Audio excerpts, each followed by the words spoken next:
you're not living life unless you're critically thinking. So you're not even Right. engaged. You're in zombie mode. And that's where we are today. The vast majority of people, Yeah. and I'm talking 80% or more, the people that think that they're smarter than they actually are people that aren't critical thinkers.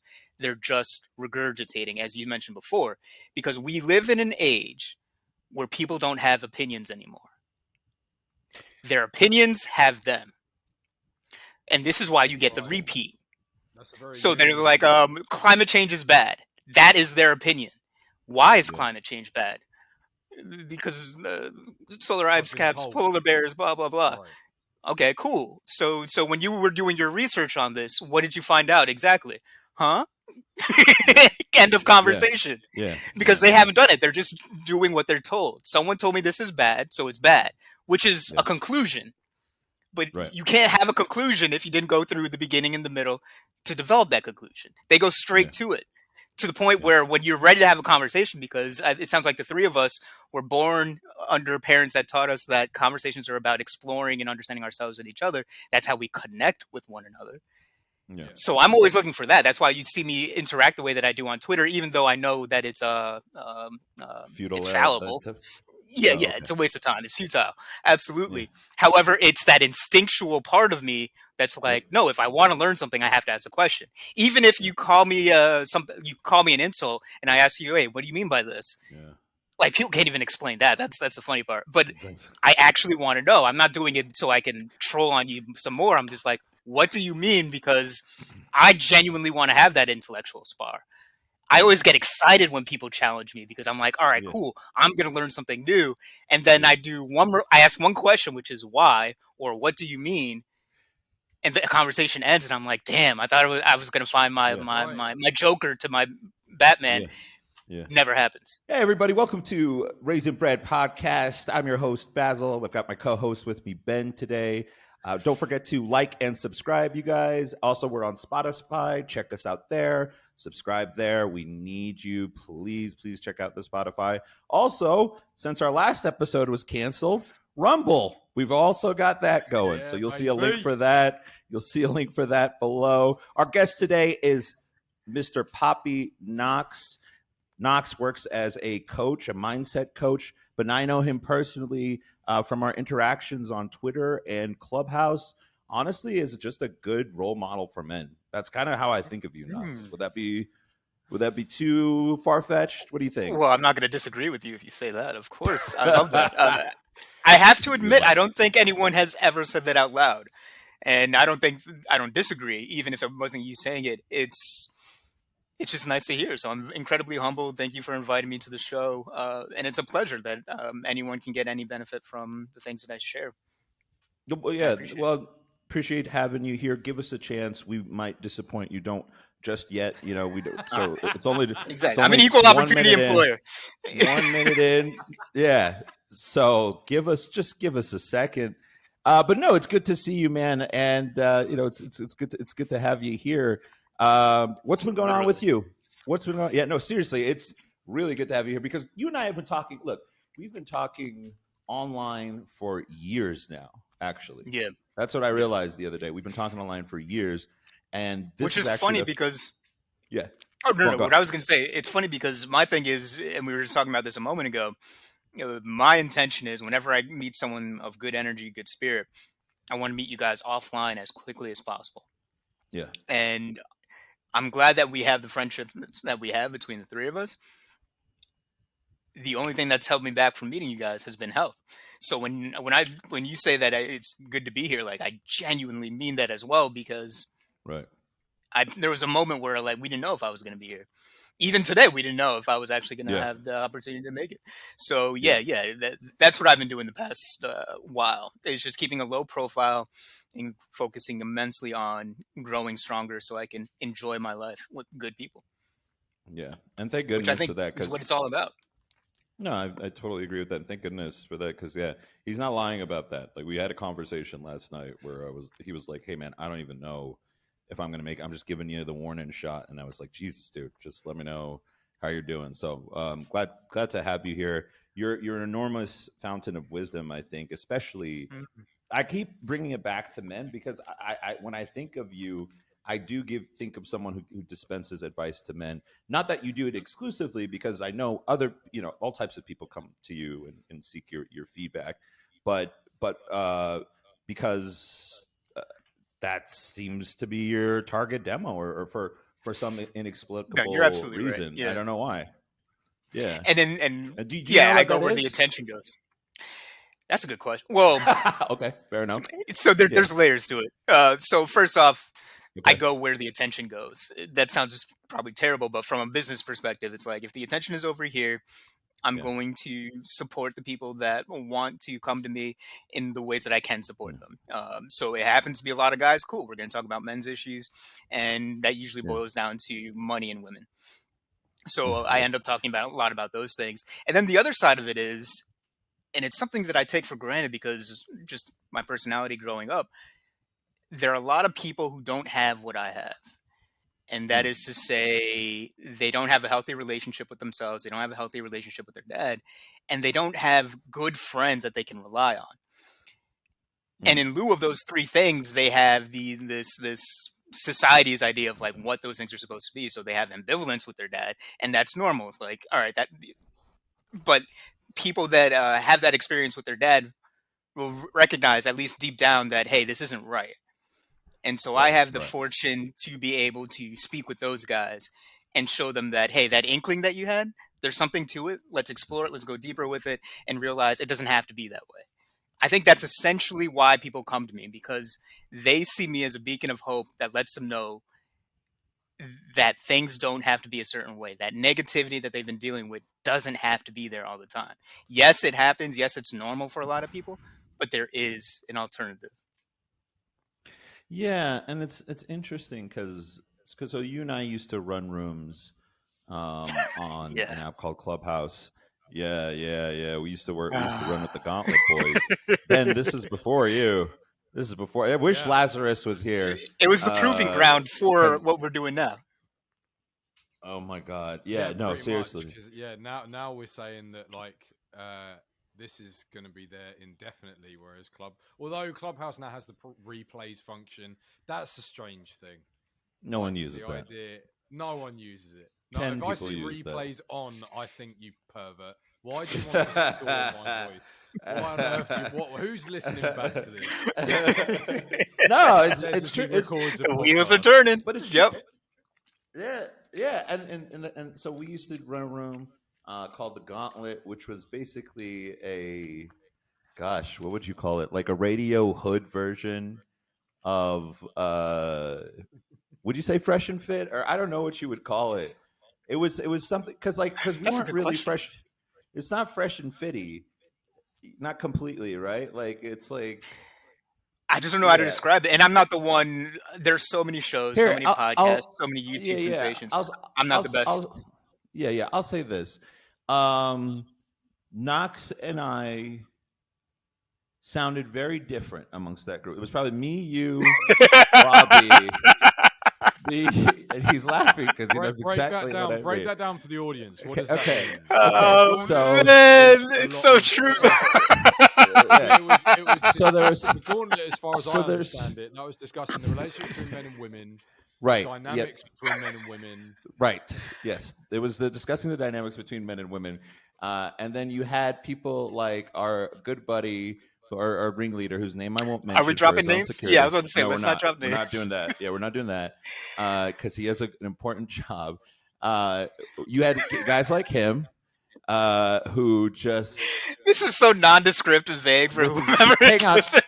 Stay with me. So imagine a man who has everything that he needs to attract a woman, and yet in almost a breathtakingly... And I don't give a f if he hears this. He knows I say this to him all the time. It's in a breathtaking manner, seems to miss the shot every single time. And it has nothing to do with his looks, has nothing to do with his height. However, he does possess a pretty good understanding of female nature. He just doesn't know how to execute. Why don't we just say the Gauntlet was a great show and now we're doing the Raisin Brand show? No, here's the thing. No. I didn't know you were I separate. did I thought this- you were the No, Gauntlet. no, I no. thought you were the No, Gauntlet. I am. No, I'm one of the co-founders. Yeah, no. Now I feel like I'm part of the gotcha moment. I don't like talking bad about yeah. anybody, and now you're putting me in this situation. No. Here's why. I'm with the group chat. I talk with them every day. We just talk to each other. That's the reason why I like that group. Is But privately to each other. Nah. Now you're putting it out. Nope. And so we do it. I do it everywhere. If Lazarus was here, if Lazarus was here, He was you would invited. see. I just say whatever to him. And Ben, do I not say whatever to him or not? Look, No, I know it. I'm just saying, yeah. I'm gonna go where this conversation look, goes. I don't know where we're taking it though. Don't worry. I got it. No, something's changed in my perception of you towards Baz was when I found out that Laz is younger than me. Like that, that's wild because I thought Baz is sort of he's coming at a man of fellow maturity and stature. No. in life. No, you're not. I'm going at a child. On Correct. Somebody younger than me. Absolutely. I mean, 100%. He doesn't look or present himself like he is. No, he's a baby thing at all. Yeah. And he's early to mid 20s. Yeah, and I hate every time he talks. They're just like every other 24-year-old. By the way, he's one of the co-hosts of the show. We have talked to Lazarus about this. So he knows his. We all know each other's Nah, strengths he's fine. weaknesses. He's fine. He's good. But the way I would describe the Gauntlet. Yeah. Oh, wait. The way I would describe the Gauntlet, it was the most entertaining thing on Clubhouse, and it was just a bunch of guys and women talking about issues that it seemed like they didn't experience, but they wanted to talk about. And it was incredibly entertaining. Is that inaccurate? It seems like they didn't experience. No, but Ben, have you ever had a conversation with someone? Yeah, but look at if you go into what I do it all the time. Yeah. Fair enough. It's the American jackass syndrome. So I guess it went across the pond to you guys. But the idea is people are so comfortable having conversations about that one paragraph they read in a magazine one day. And then they're like, I've never experienced this, but police brutality is bad. And now it's the topic of the century. But no one has ever experienced it. Knows what it is. No one knows what it is. Yeah, and that's what the Gauntlet was. That's what the Gauntlet. And I don't want to get to this point because I'm not talking bad about it. Like, it's a lot of fun. No. I enjoyed myself there, but I never went there looking for information. Yeah, absolutely. Neither did I, and that's why I said you and I sounded very different. Bobby also sounded very different. We did not belong. I did not belong. That's why I stayed out of it. Yeah. For a while, I used to help run a show called the Terror Dome, and I had no idea why I was there. I was just working quietly the whole time, and people would be like, "Why did you?" If you don't know what the Terror Dome is, it's a show on Clubhouse. It is. Imagine if Joe Budden was real, like real about whom he was and all of his exploits. But I was just there. People would wonder, like I would never talk. And anyways, the point is, God, gloss track. The point is, we discussed a lot of the sort of male-female dynamic, and there was this sort of weird disconnect where people would discuss these experiences that they clearly were not having, right? And it was this constant.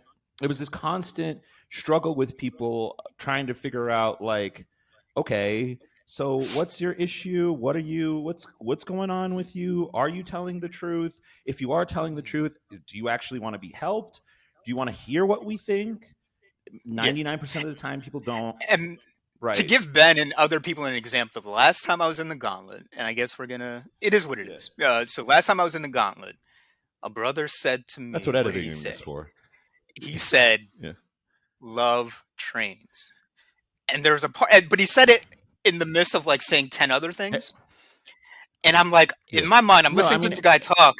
And I was just like, do I respond to this? Because this seems like a big enough statement that we should address it so people know that this is an actual factual. I'm assuming he means. Aristotle said that. Yeah. No, Ben, what's your interpretation? A man says, no, those are the exact. No, he said, love getting trains. So you hear that, Ben. How do you interpret that? I don't think he means the vehicle. Yeah. He means, All right. So there's that. So am there's I that. right?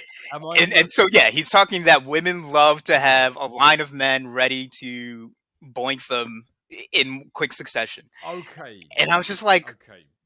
Literally in the same room at the same time, or just like a substitute bench? Like, because No. One I This would is a agree good with question. more than the other. I would say, like, you know, the idea of, you know, having a line of men ready in case your current man messes up. Ben is trying to Ben. rationalize this so hard. Ben. Yeah, right. And I'm Wait, choosing Ben. my words very carefully. Wait, Ben. Did you just suggest that you like the one more than the other because it has a Q? Is that what you just said? It's a as an Netflix Englishman? situation. No, because one is slightly like more. It's organized. One Which- is, no, but one isn't. One isn't. I'm not literally talking about. To hell with the euphemisms. I'm taking it as when he says women love catching trains. Oh, you already changed it. I said yeah, because he said but bitches. It's a Yeah. quote. It doesn't suit Yeah. Knox. It doesn't suit my vernacular as well. It doesn't. Ben, suit do you my not use the word? cadence as well. I only. Or do you as pronounce in- it differently I don't because even- you're British? The I don't- one time yeah, I've we heard, can't use Yes. it. We can't Yeah, use yeah, it. yeah. Cash. What about the word? If I said, Oh, see, that's all the different. time. That fits, right? That Yeah, just yeah. fits. Oh, I love the If word, if but I can't say it in America because it doesn't have the same cultural No, but then affection Yes, that you you're. can. That's when you say that about catching trains, I'm literally imagining that having a train run on her in a bedroom at that time. Whereas you're a it smart could man. also mean the idea, the more metaphorical, so implying that women prefer to have an assortment of men ready to. No, those are occupy two the different role of her concepts with two man. different slang terms. Ben, don't think I this. know Don't they think. are. I Don't know think. they are, but When this you're is what dealing with I'm trying to Americans, wrap you my don't head have around. to think. That's the beauty of being British. Knox every time, every fucking time, every fucking time. It's the cultural. It's just like I just feel You- The you warm. cultural know- divide is loud and clear Oh. right here. he'll take it to this intellectual level, and I'm like, come back down. No. Come- We're come younger back than Because you. Look, 'cause We're if your he's implying- teenage sibling. That's what America is to you. Right. But if he's implying that women, because that implies a generalization, want to have a train run on them, then I'd probably disagree. I don't think that most women want that. I don't. I think that's quite. Everyone rare. disagrees I with think that. that's- Quite a leap. I think that's a certain type of woman that look. Maybe it's because I've never met one and I don't cross paths with those kinds of women, not knowingly anyway. Like, Most and of I us feel don't. like one of the characteristics about that type of woman is she'd tell you, like, that she is that type of woman. But you know what? This is good because I didn't want it to be more than 30 seconds me bringing that up. But my point was to share with you the things. Hang on. share with you- Welcome to Raisin Bread. This is what we do. Podcast of Go on. tangents, yeah. Yeah, the But, podcast. I was just wanting you to get a feel for the culture. And I think it highlights where we are with all these different apps and everyone thinking that their voice is important to the point where I question, like, do I need to be talking out loud myself? But it's one of those things where people just say things because no one has ever challenged them. Like, Yeah. it goes back to that whole idea, like, you've never been punched in the face before, because people that have had consequences for their words and actions, severe ones, recognize that, all right, there's a way to convey ideas and thoughts. And if I really want to get a deeper understanding of something, I have to at least question myself before I question the topic. But that's not happening. That's not happening on Clubhouse. It's not happening on Twitter Spaces. It's the sign of the times. Well, Yeah. we're seeing this a lot. We're seeing this a lot with this. You're absolutely right, but we're seeing this a lot with this modern format of podcasting, Mhm. the format du jour of and it basically the gauntlet. Yeah. Gauntlet sounds like it was a precursor for your Fresh and Fits, your whatever podcasts, your Pearly things, where it's people off the street and they just go like, "Hey, do you want to?" By which viewers, listeners, I don't mean homeless people. I mean like just sort of It felt common like that. folk. Yeah, I'm sure. That's the accent again. But no, the idea being that you just get an assortment of people who aren't necessarily media trained and it's not their job to sit in a room and discuss a topic. because that's what we're seeing. And the trouble is with that is, as you say, they haven't been challenged, but also they don't know how to articulate a point for somebody else to understand it. They only know how to regurgitate a platitude in their own head so that they can say that they're doing the right thing, right? Like, And you know what that sounds like? What's up? Go for it. Well, the example, what that sounds like is a college student, a career college student, someone who's very proud of their degree. And in order to get that degree, I have to do what I'm told. And my college experience was different. I didn't go to college to do what I was told. I went to college because I genuinely wanted a deeper understanding of certain topics. So I had a lot of fights with my college professors, and I got a lot of bad grades because of those fights. But it wasn't because I was being arrogant or whatever. It's because they said something that didn't make sense to me, and I was looking for understanding. Sometimes I got that understanding and I learned something new. Sometimes I didn't get it, and I still learned something new, and it was, maybe I need to just sit this one out, get the grade, keep it moving. But on my own, I'm going to have to do further research on this. And that experience, what I had in college, probably less than 2% of college students experience that. So 98% of us from that generation, at least the past 20 years, are graduating thinking that the little bit of knowledge that they have is the sum total of what the universe is. And imagine going through life thinking that the one thing you know is true is right, but in reality, it's false. Yeah. Right. And never building the space, because this is something that something that I think about often. I mean, I think I tweeted about this just or twatted, maybe that's the past tense, about this just the other day. And it was this, and I think you engaged in it, because I keep encountering people on Twitter, because I've been on Twitter now.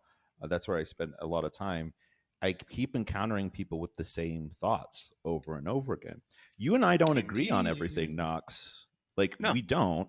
But yet somehow we get along, and we're still able to discuss our ideas. It's one of the reasons why I enjoy speaking to you. It's why I do enjoy having you as one of my friends.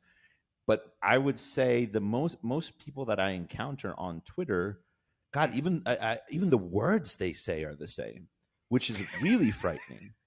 Like, that's scary. Copy and paste. Copy and paste. Like when I this is why I coined the phrase "speaking Twitter," because I couldn't figure out another way to describe it. That's what that means. Right? Okay, I see it now. Right. So speaking Twitter to me is just, you're using the tropes that I encounter on Twitter, like the phrase "word salad" or the phrase "you're being intellectually disingenuous." It's like, these are right. That's like a popular one, right? These are the things that you constantly see and hear. And I'm just like, why am I dismantling the same argument over and over again, successfully, mind you, at all? Why am I not encountering any sort of difference in thought? You will go out of your way. Sometimes I feel like you'll go out of your way and reply to someone and be like, you know what, I disagree. Sometimes I know that's definitely how you feel, and sometimes I'm like, is this you will actually want to engage in some but I do I like it because there's a sparring going on, and that's more interesting to me than having to deal with a carbon intellectual copy constantly, which is what I feel like I deal with on Twitter. Yeah, it so many places to go with this. But that cauterizes your own viewpoint, doesn't it? Knox, like when you're intellectually sparring with somebody, because this is what I mean. Like, going back to that example on the Whatever podcast, when that really big woman, was it trans? The really big. Where does this go? One. He hasn't seen the Whatever. Oh, you have to remember, Knox is a normal person. Okay. Yeah. It's a row of girls, some of whom have been on before, and then in the middle there is just this enormous person. Yes. Okay, I see the images. I don't know the full context. Yeah. But they get asked to introduce themselves, and so the one to big girl's left says, "Oh, I'm at whatever college is local to the podcast, and I also bartend." And then the big girl goes, "I keep doing this because she really is a sphere. It's a llama." No, that would be nice. I saw the images. But a sphere would be nice to play with. Right. But she says, what did she say? She goes like, "I'm a certified bad," and it's like, right, Oh, word? that yeah. And By it's who? like, Who's certified? okay, yeah, exactly. I want to speak to the accreditation agency. I want to see some paperwork. I need some documents. Isn't that funny? Words don't mean anything anymore. No, exactly, because And speaking just Twitter. said that. You've never been challenged on it. You've never been brought up on it. Now, either you're saying it as a defense mechanism to like lead the dialogue and go like, right, so now anyone who wants to come back at me, the first thing they're going to have to do is refute this. So I'm going to bank on them not doing that. Ooh, that's kind of clever. You, I think you're overestimating her, but that is kind of clever. Perhaps, but let's give her the benefit of the doubt. You know, like, oh God, I don't know. I just can't fathom that, right? Like when I keep saying it because it's genuinely difficult to ascertain whether or not it's human. Like it's just, it looks like Violet Beauregard after she eats the chewing gum, and then starts to swell up. And the Oompa Loompa who made the chewing gum. Yeah. I just don't. It's insanity. Actually, yeah, that is. It really does speak to that. Those faces. But it really does speak to the point you made, Knox, of like even when you're talking about when you were at college versus college now, and how the fact that you stuck your neck out and went and got bad grades. People don't do that now, so they just regurgitate. Exactly. Because they don't want to take the risk, and it's like that's not what thinking is. No. Thinking is effectively an internal dialogue between the version of you now and the version of the hypothetical future version of you. Maybe that's a bad way of conceptualizing it, but no, I love that. Like, thinking is an internal conversation, and it's like, and people don't. It's not a skill that's taught. So Ben, I can tell you for a fact that I was actually taught how to critically think. So before I even went to college, they did orientation, right? I had a class, and it was about critical thinking, and they gave us this book about critical thinking, and it just like outlined how to be a critical thinker. And again, this is something that I take for granted because I've never heard anyone repeat that they had that same experience directly being taught how to critically think. And even, I mean, people, the closest that they get is the scientific method. If anyone remembers what the scientific method is, that is a critical thinking method. But think about that. How few people, maybe Ben, I think you're younger than we are. Have you ever had a critical thinking course? Oh no, absolutely not. No, it wasn't part of my education. And not to say that you're not a critical thinker, but no, I understand. One, it's rare. It was not part of my formal education in any way. Exactly. Well, and maybe it's because of where I went to school, but essentially, one, it's rare, and then two, what am I getting at here? Is that you're not living life unless you're critically thinking. So you're not even engaged. You're in zombie mode. And that's where we are today. The vast majority of people, and I'm talking 80% or more, the people that think that they're smarter than they actually are people that aren't critical thinkers. They're just regurgitating, as you mentioned before, because we live in an age where people don't have opinions anymore. Their opinions have them. And this is why you get the repeat. So they're like, climate change is bad. That is their opinion. Why is climate change bad? Because solar ice caps, polar bears, blah, blah, blah. Right. Okay, cool. So when you were doing your research on this, what did you find out exactly? Huh? End of conversation. Yeah. Because they haven't done it. They're just doing what they're told. Someone told me this is bad, so it's bad, which is a conclusion. But you can't have a conclusion if you didn't go through the beginning and the middle to develop that conclusion. They go straight to it, to the point where when you're ready to have a conversation, because it sounds like the three of us were born under parents that taught us that conversations are about exploring and understanding ourselves and each other. That's how we connect with one another. Yeah. So I'm always looking for that. That's why you see me interact the way that I do on Twitter, even though I know that it's futile, it's fallible. It's a waste of time. It's futile. Absolutely. Yeah. However, it's that instinctual part of me that's like, no, if I want to learn something, I have to ask a question. Even if you call me you call me an insult and I ask you, hey, what do you mean by this? Yeah. Like, people can't even explain that. That's the funny part. But I actually want to know. I'm not doing it so I can troll on you some more. I'm just like, what do you mean? Because I genuinely want to have that intellectual spar. I always get excited when people challenge me because I'm like, all right, cool. I'm going to learn something new. And then I ask one question, which is why, or what do you mean?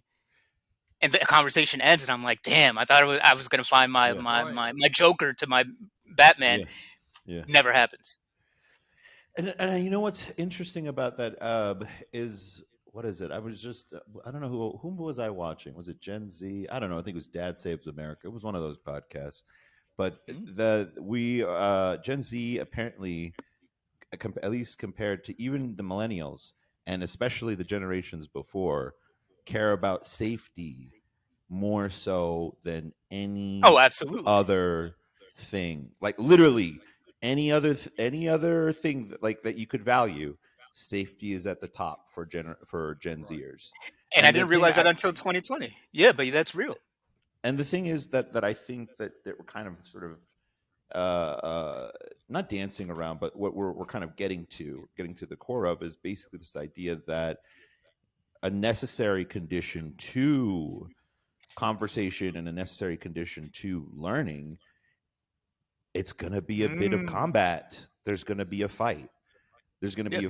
And we've had, I think, as a society, the fight in a lot of individuals removed from them, regardless of whether that fight is done in good, when I mean fight, I don't mean it in an adversarial way. I mean just like if you do Brazilian jiu-jitsu, this is a match. Hit the mat, right? You'll still be friends afterwards. But the point is, you're going to engage in that exercise. And I'm wondering where that fight was removed, or how that fight was removed from us. So let's go deeper with it, because this is the work that I do with Take Charge. That's my mindset. It's a book on mindset. It's a course that you go through to help you develop a deeper understanding of yourself and how you want to build your ideal life. The fight has not been removed. I don't want to phrase it that way, because the fight is still there. It's been suppressed, repressed. So yesterday I was having a conversation with a young man in the barbershop, and he's like, I'm trying to be less angry. So there's nothing wrong with being angry. Angry is an emotion. Emotions are signals. It's a signal letting you know to focus your attention in a particular direction. So anger specifically, and this is all in the book, I'm going to give you just the broad strokes, but anger specifically tells you that something is broken, it needs to be fixed. Right. So if you understand that the way I just described it, and someone tells you not to be angry, they're telling you not to fix the things that are broken in your life. And you're desperately trying to follow their example. So you repress, suppress, and stress yourself the out. Now we have the crash out era where people are crashing out. And the reason they're doing it is because they're following the bad faith instructor telling them that, hey, anger is bad. This human emotion that everyone tells you emotions are important, except for that one. That one's the bad emotion. That's the dark place Mufasa told you not to go. So anyway, that's where we're at. People are disregarding the fight within them, because you cannot change anything without fighting. Something has to break in order for me to build something out. I have to take raw materials and turn them into bricks in order to build a house. So that means I got to chop the tree. I got to collect the clay. I got to change one environment to create a new substance so I can build my ideal environment. That is the natural order of things. But we're being taught that, no, don't do that. That's bad for you. And that's why we get the examples that we get with the way that people feel about themselves and each other. Interesting. Yeah, I wonder if that's probably part of why you have so many male customers, I presume, is because I think there is personally a natural, I think, desire, or I don't know if it's instinctual. I think it's instinctual. It's primal for men to seek some sort of, call it a fight, call it a struggle, call it jihad, whatever, right? It's been named different things by different peoples in different languages throughout the ages, right? It's this idea of just of bending the elements around you to your will so you can accomplish what you want to accomplish, right?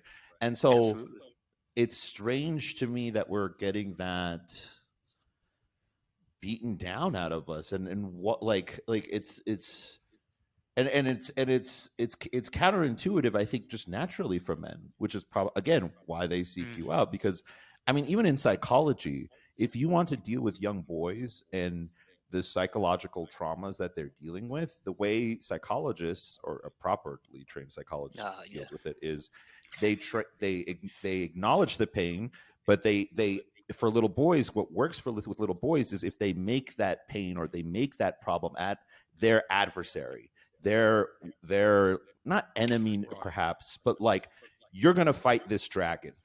And once you put it into that mindset for little boys, this has been shown. This has been shown clinically. They improve tremendously. Like, they improve beyond belief. Thank you. So I harp on modern therapy. I'm anti-therapy, modern therapy, but there are modalities within psychology that work. Right. My concern is with the modern people that are taking those modalities and either ignoring them and saying these don't exist, and all we got to do is talk about how you hate your mom, and we're going to do this twice a week for 5 years, and eventually you'll feel better, which doesn't even make sense. It's counterintuitive. But what you're describing comes from a modality called narrative. The reason I'm critical of therapy is because I studied it. And so there is narrative therapy, which again is part of the take charge mindset, where you're going to say that whatever situation you're in, you're going to turn it into a story and make it a heroic story where you win in the end. Exactly. So the first thing I tell everybody that comes to me when we start the process is, what would your ideal self look like? What would, if you were Bruce Wayne, what would your life look like? Your ideal sense of self when you go out into the world, how would you be? Do you have a lot of money? Do you have a healthy relationship? Are you working in the field that you want to be? Like, tell me what your ideal person. Just dump all these things that you see about yourself, the way that you probably thought about yourself when you were 7, and like, when I grow up, I'm going to be this. Because that's the idea. You want to be the hero in your story. Correct. And what does every hero have? Step 2, we're going to talk about the villain. Because the villain isn't your mom. Your villain isn't the robber. Your villain isn't college debt. Your villain are all the confused feelings that you had. It's your laziness. It's the fact that you are indecisive. It's all these things that keep you from being who you want to be, from saying what you want to say. Right. So now that you have this idea of who you want to be, the hero, and now you have an enemy that isn't another person, but it's just vices within yourself. Now you have this beautiful story where every day you're just going to war. I do 100 push-ups every day because my villain is weakness. And I don't want to be physically weak anymore. So it's like, all right, cool. Now I have this intrinsic motivation that keeps me going, as opposed to what so many other modalities will do. And it's like, oh, you think that guy is cool? Try to be like him. So copy everything he does. But it's like, he has different parents. He has different money. He has different education. If I compare myself to him directly, I'm going to fail myself, which shortchanges my own humanity. Yeah, that's really salient. You're just becoming, because you're just becoming some sort of obscure caricature of somebody that you want to be because you don't have enough information. Because like what you're speaking to now, Knox, because like something that I did that I found tremendously beneficial. Oh, tell me. I've done it twice now. Is the self-authoring program from Jordan Peterson, where and in the future authoring bit. Oh, so it's not about publishing; it's about something else. No. So it's self-authoring. So you write about yourself, and like in the future authoring bit, you write a vision for your life if you did nothing that you know you should, and then you write a vision for your life if you did everything you know you should.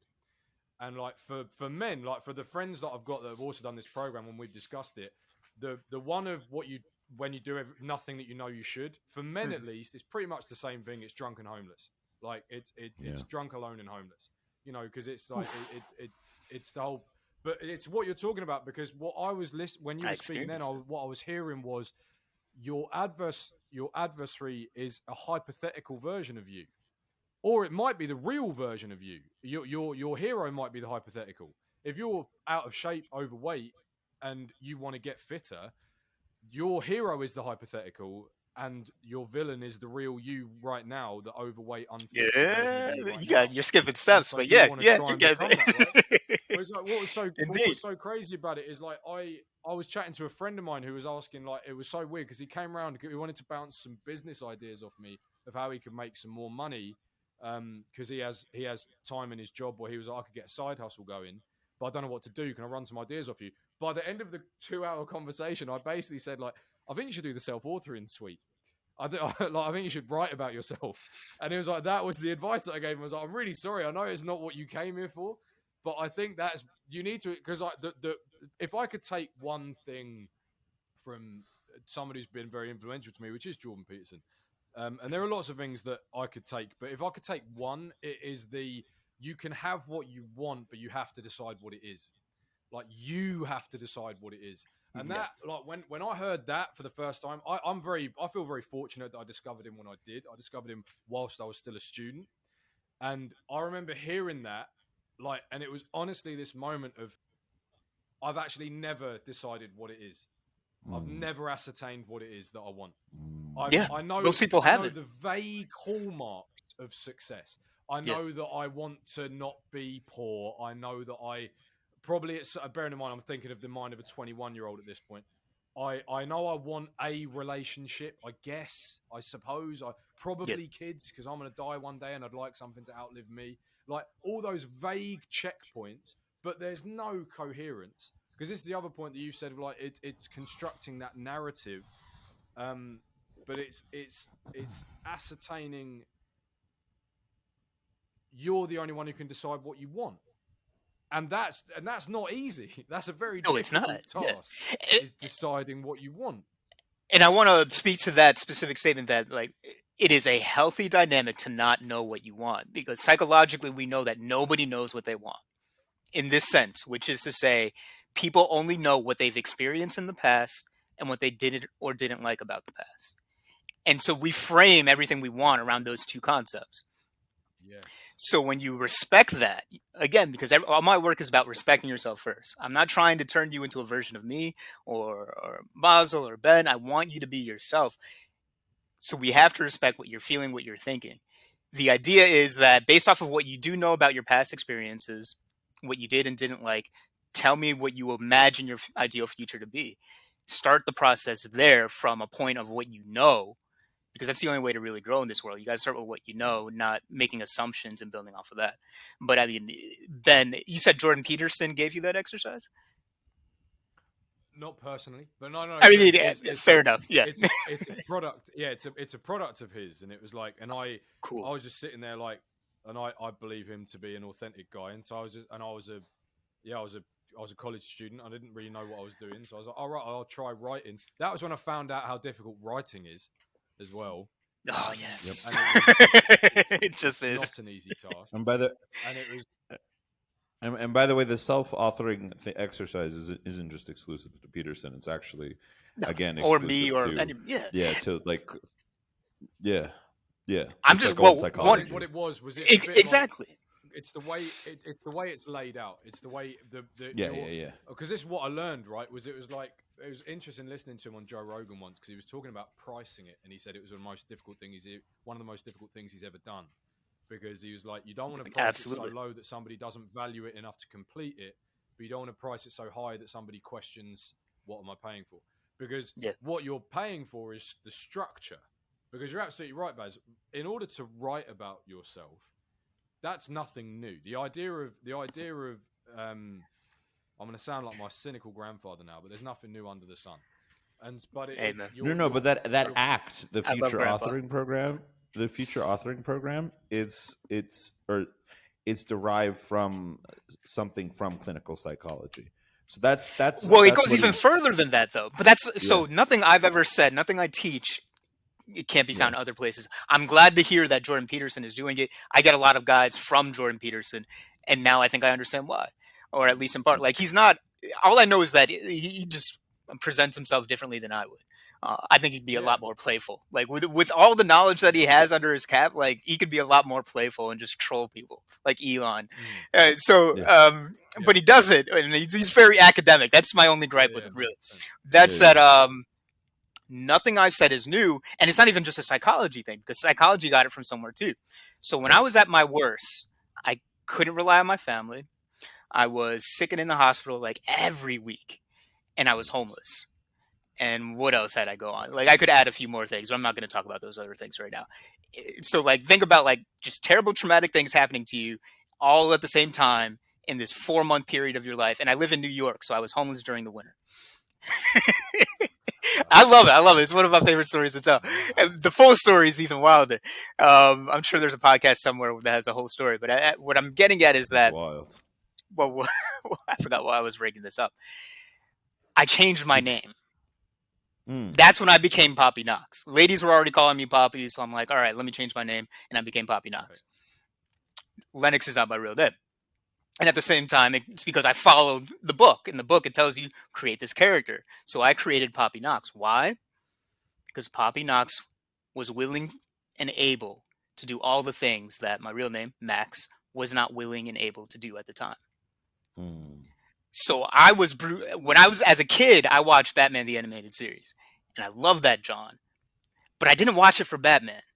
The coolest character to me was Bruce Wayne, because Bruce Wayne said, "Hey, I like my life, but this could be better." He created Batman to help him explore whatever he needed to explore in his life and in his city, and that's what I did. So I was just like, "All right, cool." I had to create my own Bruce Wayne, because for whatever reason, I was acting like a Joker, and I needed to be Bruce Wayne. I needed to be Batman, whatever. So I created that character, and I just started doing what Poppy Knox would do. And 4 months later, I wasn't homeless. I wasn't looking for food. I wasn't looking for work. I had every situation that I was facing was just resolved in a very natural way, to the point where at the end of it all, I had this newfound peace of mind. And that's all it is. And so I bumped into my rabbi one day. I'm Jewish. And I bumped into my rabbi. I didn't tell anybody that I was homeless. So no one knew that I was homeless. I dressed the same. I smelled the same. I had a car, and I would go to work. I was a teacher at the time. So like, that's how I was putting money together. And I was doing odd jobs here and there. But I didn't tell anybody. And I would just like sleep in my car, and I just made it work. And then I bumped into my rabbi, and I said, "Hey, from now on, can you just call me Poppy Knox?" And he goes like, "All right, cool. And then he inquired, "Hey, why are you going by Poppy Knox?" And I said, I don't know what answer I gave him, but essentially I told him what was going on. He goes like, "Well, isn't that interesting? Because it's an old Jewish tradition. When someone is sick and going through so much pain and turmoil, they create another character to embody to help them overcome that spiritual transition." Interesting. So the things that me, Peterson, I've seen Tony Robbins, I've seen the Andrew Tate brothers and all that, we're all talking about the same thing, because it's thousands of years old. This is ancestral. Yeah. There's nothing new under the sun, as Grandpa said, and he rightly says that, because we have all the answers. The only thing that's changed in 2023 is that one generation didn't pass down the information to the next. So Why do you think that is? It could be a lot of different things. It could be World War II, and your dads are gone. So it's like, all right, cool. The people that learned the lessons didn't pass it on because they don't exist. You didn't grow up with dad in the house. You didn't grow up with a community. Because really what I'm talking about is community. Yes, we have our parents, and yes, our dad is our most important figure in our lives. However, it takes a village to raise a child. So all the things that you naturally would have learned from, let's say, the 100 people that you see from childhood to 18, most of us don't have that. Most of us only have the two parents, if that. So it's really just one parent in most cases. And so there are all these lessons that you can never learn from one person. And so even on a natural point, even before you come into agenda and society, on a natural point, those stories are lost. What's the expression? We're losing recipes every day. Yeah. Right. Yeah. And then that's only accelerated by other forces. Yeah. Yeah. The intentional ones. Yeah, absolutely. Right.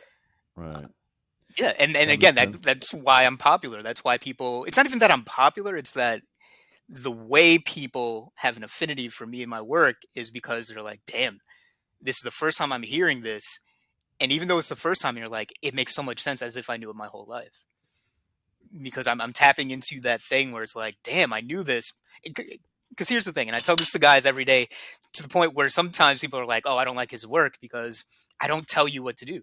I have never told any man, woman, or child what to do. They'll tell me what their problem is, and all I do is ask them questions, and they answer it themselves. Because you, Basil, you, Ben, you, and the person listening to this right now, you have all the answers. You know what you're supposed to be doing. You just haven't given yourself permission to acknowledge that. That's where what true empowerment is I know what I need to do, but I'm not doing it. And people, what I try to do is give people the gift of being like, damn, I'm smarter than I give myself credit.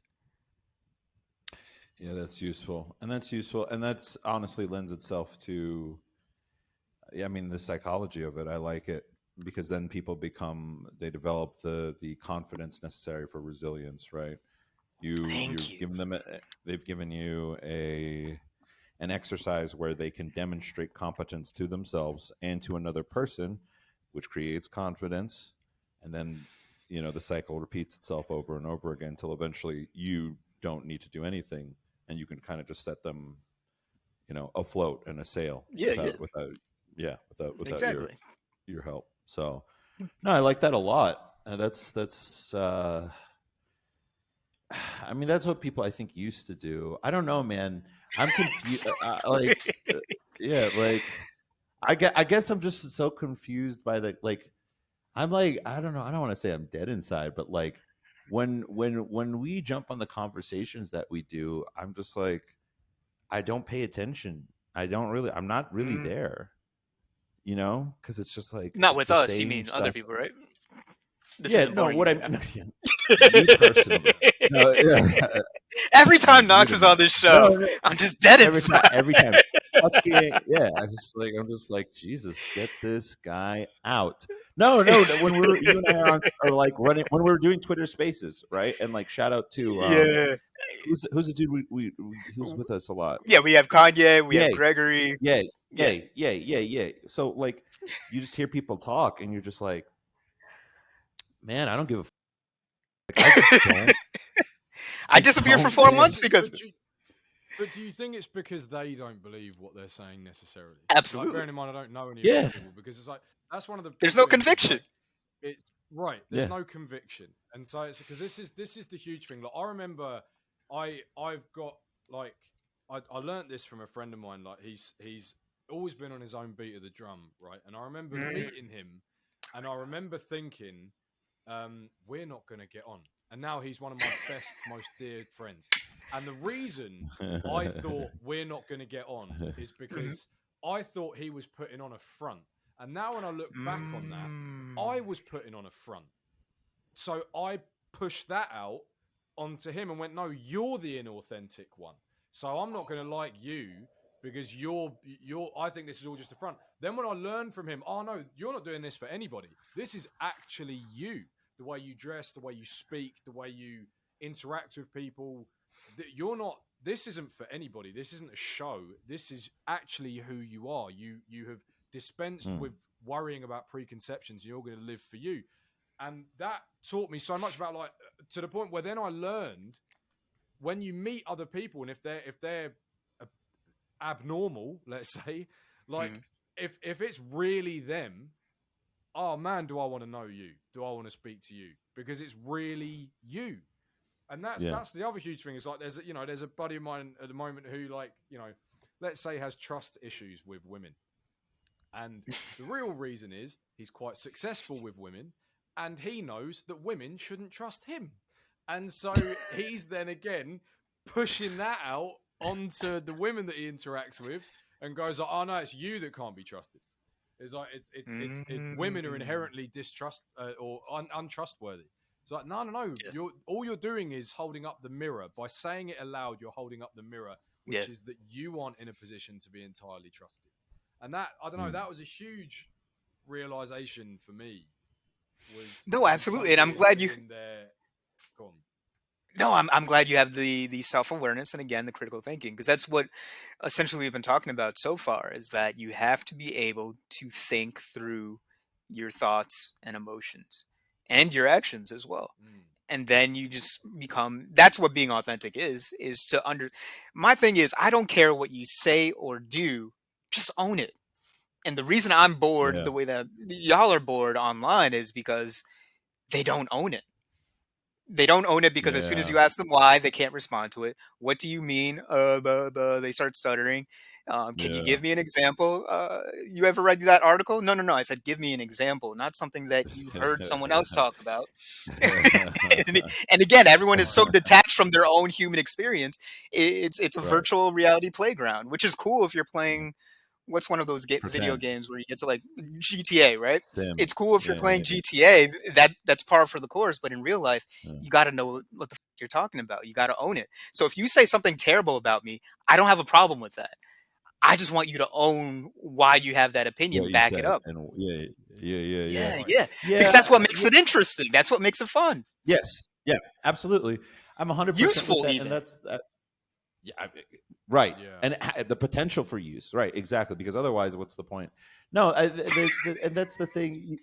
No. What's the point? Like in use It's, it? no, Yeah. it's a really good point. You just the way you said it was funny, but no, you are right. Which is like, well, otherwise, what is the point? Genuinely, what is the point? And it's like, Yeah, because and it's like when people ask us about this podcast, right? This project that we're undertaking right now. Why are Yeah. you doing it? The real question is why not? Like let's poke it Mm. and find out, see what happens. Yeah, Right? yeah. Because otherwise, to reiterate that question, Baz, what is the point? Like, yeah. let's just Yeah. find out. And I think that's a you know good what's question and you for know any what's man to ask interesting? himself. Yeah, and you know what's interesting is that I feel like a lot of like because like I think especially with the way the gauntlet was structured, there might be this misconception that This is we're traumatic for you. talking This about. gauntlet thing is real. No. What I mean is what I'm trying to say is no. I love Iggy. It's the fact that people will think that we're talking about like there's this girl like there's always people who are like you hate women and it's like no, Yes. right, and it's really exhausting and it's like when we're having this conversation I'm thinking about men, right? I'm thinking about men who are like not asking these questions who are giving these answers. I'm not thinking about like necessarily about women all the time, right? In within the context of what we're speaking with or speaking Yep. on. I'm thinking about the men who are avoiding the answers to these questions or the men who aren't able to come to terms with what they actually think or what they might actually feel rather than what they might regurgitate. And it's interesting to me that most how do let me think about this. It's interesting to me that sometimes I feel like I get a lot of resistance from men to be I'm not sure if you would call it their best self, but like one of the steps to becoming their best selves, which is having that capacity to doubt themselves and to actually question what they're thinking in a serious way, right? Like this is the same reason why like I mean we had Iramiose Frimpong on and he is not popular with a certain type of woman and he's also not popular with a certain type of man.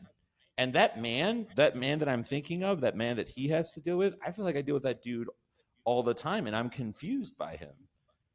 I'm confused when he's not willing to engage in that exercise of challenging themselves in the way that you just described. And Oh, again, okay. I know Yeah, it goes I back to got you. father. Do you understand what I'm saying? Yeah, like Yeah, I and got it's you I now. know some of it is like okay, fatherlessness or fatherlessness or whatever, right? And there's tons of reasons why people do that, but like I guess to me it's like there's not just a natural part of you that desires that. There's nothing deep inside you that how suppressed could you truly be, I guess is what I'm getting at. Oh, I mean, very suppressed. We already know that to be possible. It's funny because one of the hardest things about having conversations like this mediated is that my mind's been going in so many different directions that if we were in person, we'd be able to Yeah. explore it all in real time faster than we can because we're trying to be mindful of the people listening. Um, well, first off, yeah, it can get really dark really fast. The thing that I'm recognizing, I'm trying to sum this up in a nice, beautiful way, but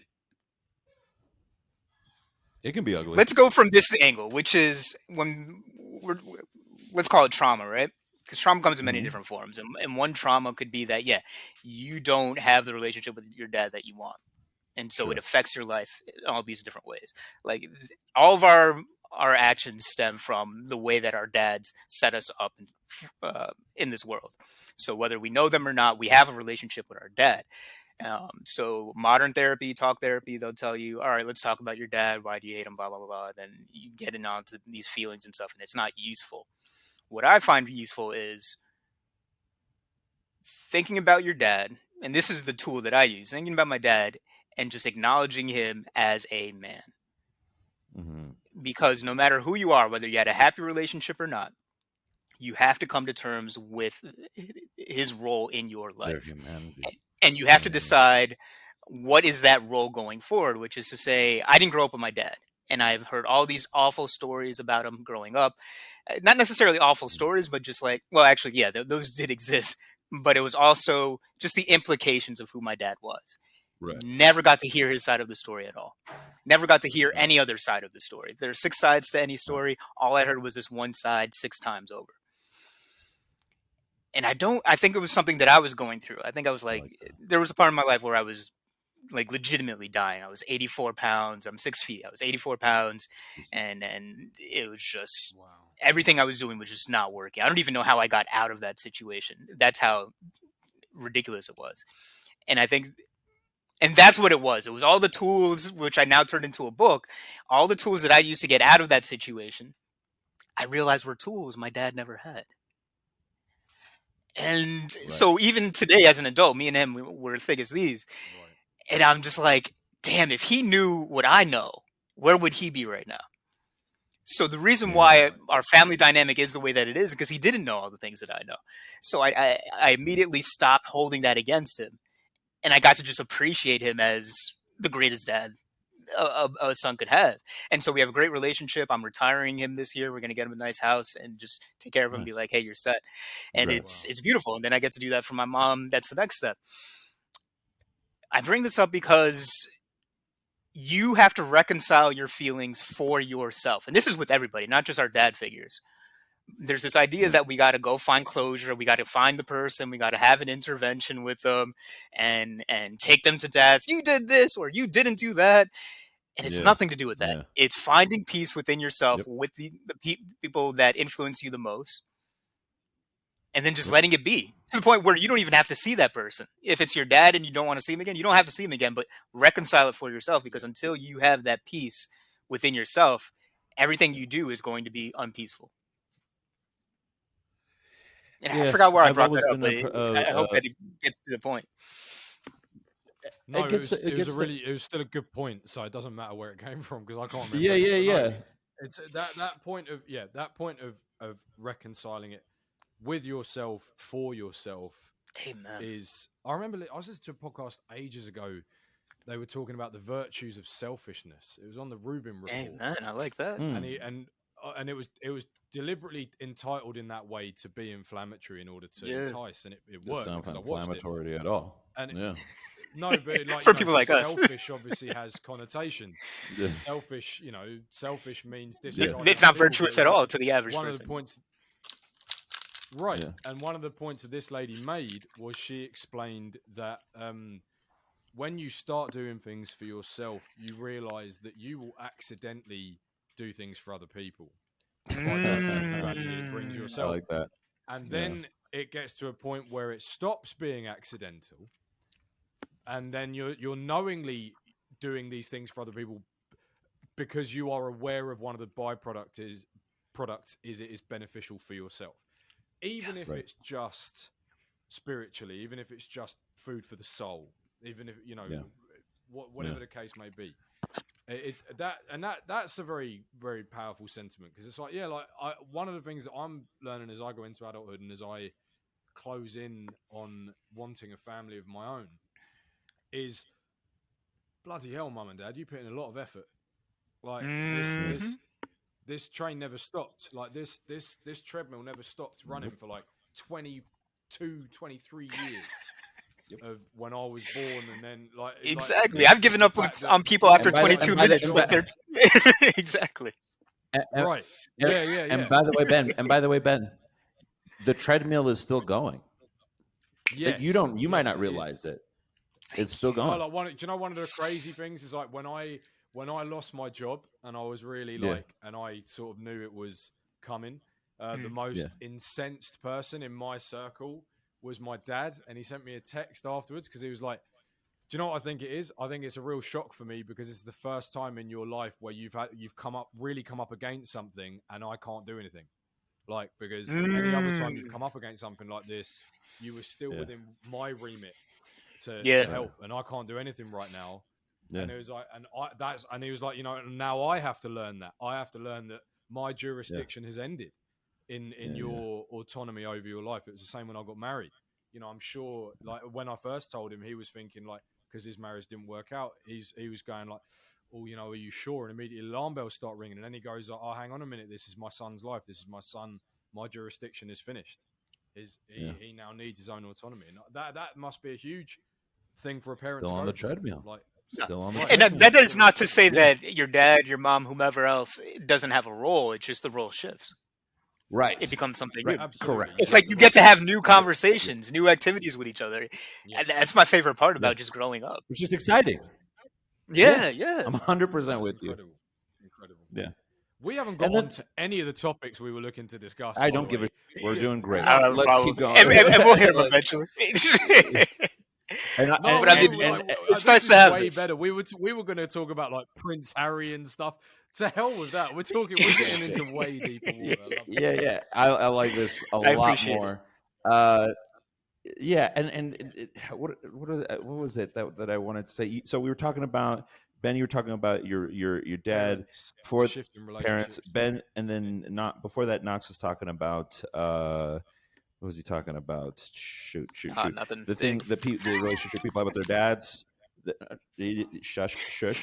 And then reconciling. Yes, reconciling with your father. Yeah, reconcile. And that's so. So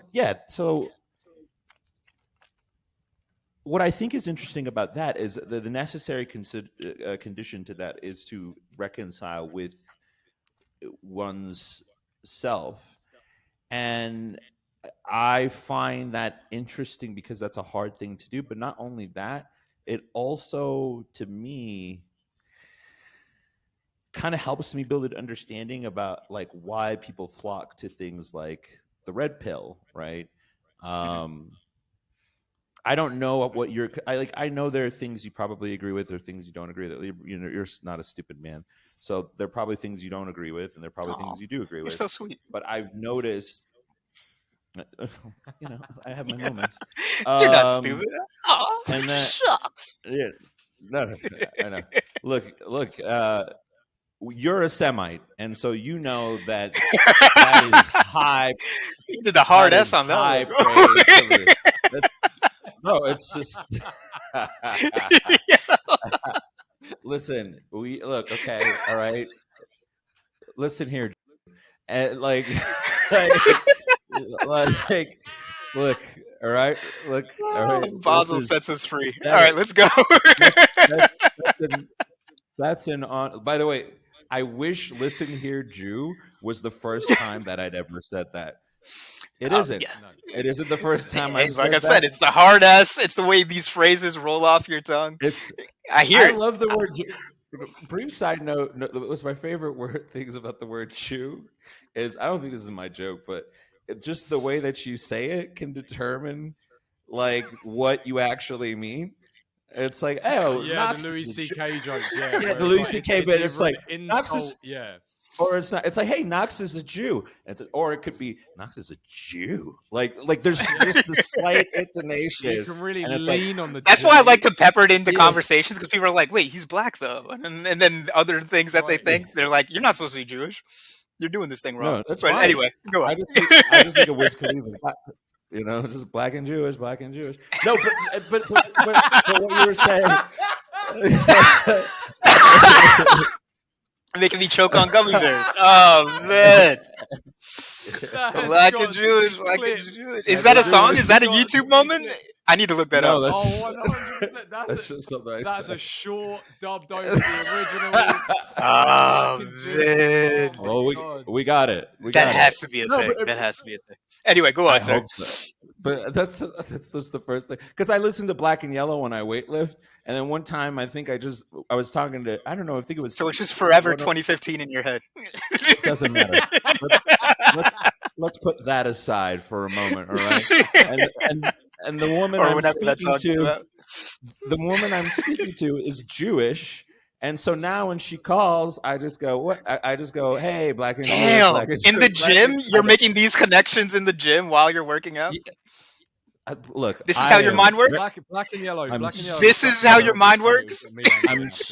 I'm so lonely is the thing. Like, that's why all these thoughts come to my head.